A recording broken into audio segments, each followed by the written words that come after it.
Finally জনাবের পাশের সিটটাতে বসার সুযোগ হলো আজ। ২ বাচ্চাকে এন্টারটেইন করার জন্য ওদের মাঝখানে বসার দায়িত্বটা আজকে নেই। ওদেরকে স্কুলে দিয়ে আমরা দুজনে যাচ্ছি কস্টকোতে বাজার করতে। আমি আমার একটা বিষয় আপনাদের সাথে শেয়ার করি। আমি সবসময় আমার কি নাই সেই জিনিসটাতে একদমই ফোকাস করি না। আমার কি আছে সেটার পূর্ণ আনন্দ আমি উপভোগ করি এবং ওইটার পজিটিভ সাইডগুলি সবসময় দেখি। তো এই কথাটা আপনাদের সাথে আজকে কেন শেয়ার করলাম সেটা এখন বলছি। আগে যখন আমরা কস্টকোতে বাজার করতে আসতাম, দুজনের কাঁধে ২ টা ব্যাগ নিতাম, হাতে ২ টা ব্যাগ নিতাম, আর একটা ট্রলি নিয়ে তারপরে বাজার করতে আসতাম। তো বাজার করার সময় সবসময় আমাদের মাথায় একটা জিনিস চিন্তা করতে হতো, কোনো ভারী কিছু নেওয়া যাবে না। যেই জিনিসটা প্রায়োরিটি লিস্টে বেশি আছে, বাচ্চাদের জিনিসগুলো আগে তুলে তারপর আমাদের যদি কোনো কিছু কেনার থাকে তখন সেই জিনিসগুলোর মধ্যেও আমরা মার্কিং করতাম। তো মার্কিংয়ের মধ্যে যে জিনিসগুলো এগিয়ে শুধুমাত্র সেই জিনিসগুলোই কিনতাম। নতুন কোনো কিছু যখন দেখতাম সেটা যখন এক্সপ্লোর করতে ইচ্ছা করতো তখন সেটা দেখা যায় যে ১০ বার ভাবতে হতো নিবো কি নিবো না, জায়গা হবে কি হবে না।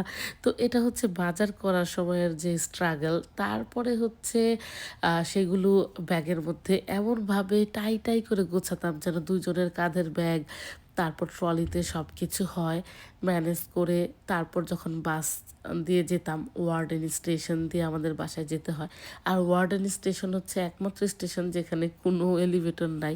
তো হাতে করে আমরা বেশ অনেকখানি সিঁড়ি এই ভারী মালামাল কাঁধে ব্যাগ দিয়ে উঠাতে হতো। তো আজকে এই তরমুজটা কেনার সময় সুন্দর হাসিটা দেখে বুঝতে পারবেন যে আমি কতদিন তরমুজ কিনতে চেতাম, ও এখান থেকে তরমুজ কিনতে চাইতো না। কারণ এখান থেকে তরমুজটা অনেক হেভি হয়, আমাদের ক্যারি করে নিয়ে যেতে ঝামেলা হবে। বাট ওই যে একটা আ স্নো পড়তেছে, শীতের মধ্যে বাস, তারপর ঠেলাঠেলি করে আমরা দুজনে মিলে ট্রলিটা গুছিয়েছি, দুজনে মিলে আ বাসায় গিয়েছি। ওটার মধ্যে একটা আলাদা আনন্দ আছে। ওই আনন্দটা এতদিন অন্যভাবে উপভোগ করেছি।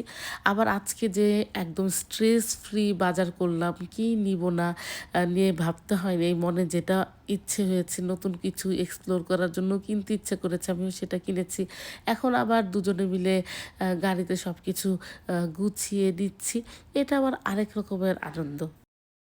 ছোট এ জীবনে দেখা যায় কি পেলাম না ভাবতে কি পেয়েছি সেটার যে পূর্ণ একটা আনন্দ সেটা হয়তো সবসময় উপভোগ করা হয় না। বাট আমি একটা দিনও মিস করতে চাই না আমার লাইফের।